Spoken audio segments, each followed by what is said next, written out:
What's going on, everyone? So Giannis doubled down. He spoke once again about his future in the NBA, and he said, I'm a Milwaukee Buck, but most importantly, I'm a winner. If there is a better situation for me to win, the Larry O'Brien, I have to take that better situation. So Giannis, a couple weeks ago now, he talked about how, hey, I'm not signing an extension.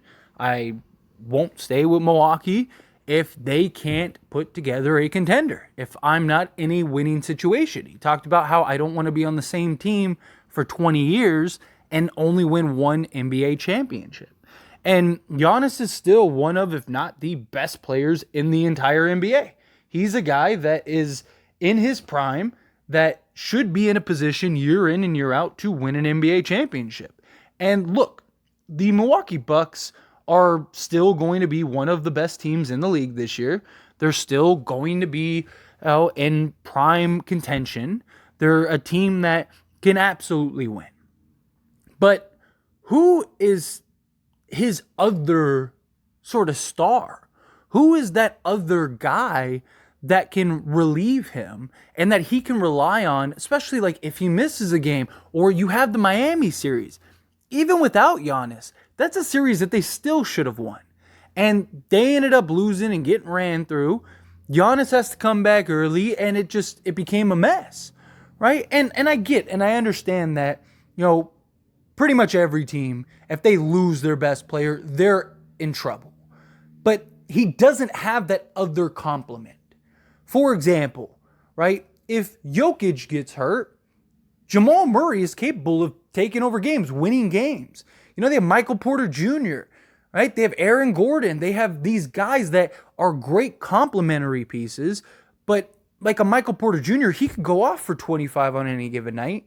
And if given the shot attempts and the opportunity, he could probably do it. But Jamal Murray is that other dynamic guy. He's that guy that in his mind, whether you think he is or not, in his mind, he believes he is one of the best players in the league. And he's had some spectacular playoff performances. Team like the Lakers. LeBron James goes down, you still have Anthony Davis. If Anthony Davis goes down, you still have LeBron James. You look at teams like the Boston Celtics, right, who they're competing with. If Jason Tatum goes down, they still have Jaylen Brown. Vice versa. Jaylen Brown goes down. If Giannis goes down, who do they have? Chris Middleton? He's more of a third option than he is a second option, right? Who's the best player Giannis has ever played with? Chris Middleton at this point, right? And it's he sees all of these other teams just continuously push their chips to the table, right? Lakers get better. The Suns get better.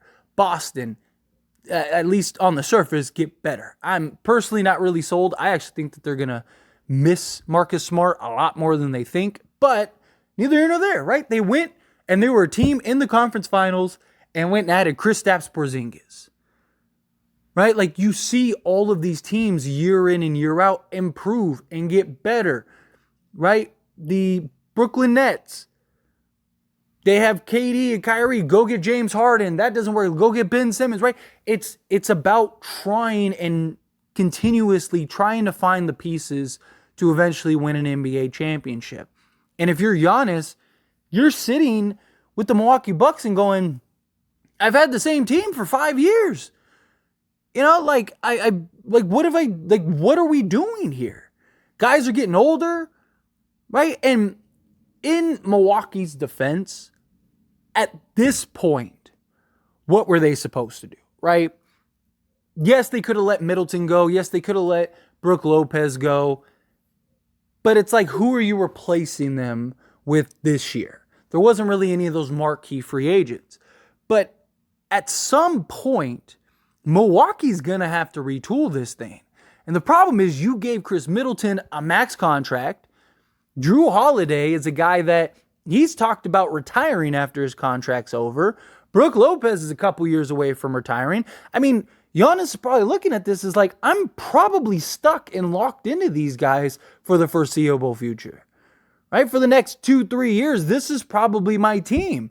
And outside of a championship, yes, that we won, it's going to be 3 years at this point. It's like, what are my chances of winning again when I'm the sole guy, right? Like, and he's putting in the work and putting in the effort. And you look at all these like enticing destinations. Again, like you look at the Lakers, him and LeBron's contract line up beautifully. Lakers could go inside Giannis. Giannis could be looking at that as like, man, me and Anthony Davis would be the best duo in the league. Good luck trying to stop us defensively. We'd have Austin Reeves, Rui Hachimura, Jared Vanderbilt. Jared Vanderbilt and Anthony Davis would be enough to be the best defensive team in the league by far. And you'd still have, all this depth, all this youth, all this talent. Gabe Vincent, probably keep Jackson Hayes. Can the Lakers retain Christian Wood? You start looking at the Lakers roster and it's like, I get to be in LA. I'll make more money than I've ever made. All the brand deals, endorsements, my brand will explode. I get to be a part of the long line and legacy. I get to be in a big market and I get to contend for championships for as long as I'm on the Lakers. Sounds like a pretty good situation. The New York Knicks. It's like me and Jalen Brunson, right? They have all this young talent. They could go get another piece if we need it, right? They have enough draft picks. It's literally fallen out of the treasure chest. It's like, man, I could go to a team like that. The Philadelphia 76ers are going to have like $60 million next season. Do they kind of just weather it a little bit and convince Embiid like, hey, let's preserve this cap space and make a run at Giannis in 2 years? He could be looking at that like me and Joel Embiid again, best defensive team in the league. Like we'd have the two-man, like the two bigs, like good luck trying to stop us, arguably the two best players in the league. Like, like you look at these teams and it's like all of these other places, he'd have another guy. He'd be in, depending on what destination he goes to, he gets potentially a big market if he goes to like the Lakers or the Knicks, right? Or if he's even okay with going to a smaller market, think of teams like San Antonio, him and Victor Wembanyama, right? If he goes to Oklahoma City, stop, right? Especially if Oklahoma City could just sign him and SGA, and if they could keep Chet, even if they had to trade for him, a package of like 15 first-round picks and Chet is a pretty good spot. And you got SGA, and a ton of draft picks still, and a ton of young talent, and a ton of cap space, right? Like, he has a ton of options. Because anywhere Giannis goes, that team is immediately going to be a contender. And there are a lot of teams where, yes, he'd still be the best player, but he'd have that second companion. He'd have that second guy to go to, right? He'd have all of the things that he doesn't have in Milwaukee. And a lot of these teams are younger than Milwaukee is, right? And it's just, at what point does Giannis say, like, all right, like, I'm burnt out. I'm looking at this roster and I'm looking at, we're good, but we're not good enough. Like, we can't even win a game if I don't play, right? We can't even beat a team that lost in the first play-in game and shouldn't even have been in the playoffs. And look, that's not to take anything away from Miami, but there's no way he's not looking at it to that extent. Where it's like, we shouldn't have lost. I shouldn't even have had to have played that series, and we should have won that. We were the number 1 seed. They lose the ball. Like, stop. Like, this should have been something where I shouldn't have had to rush back. I should have been able to take my time, and then we go and, play the next round and get this over with, go run through the Knicks right quick, and then now we're in the conference finals, beat Boston, and now we're in the championship, and we in Denver match up great, right? Like, I don't know. It's just, again, he's got to be looking at this roster, and you're looking at, like, Drew Holiday, he's still 33, got a couple years left, right? But what if he really does want to retire? And there's a lot of questions just about the do they need to go younger? They got to retool, which they do. They do got to retool. Again, they're going to be pretty good. But are they going to be good enough? Right? Drew Holiday, he's got what? He's got this year, and then he's got a player option next year, in which he'd be 34. Let's say he opts in. Now he's off the books.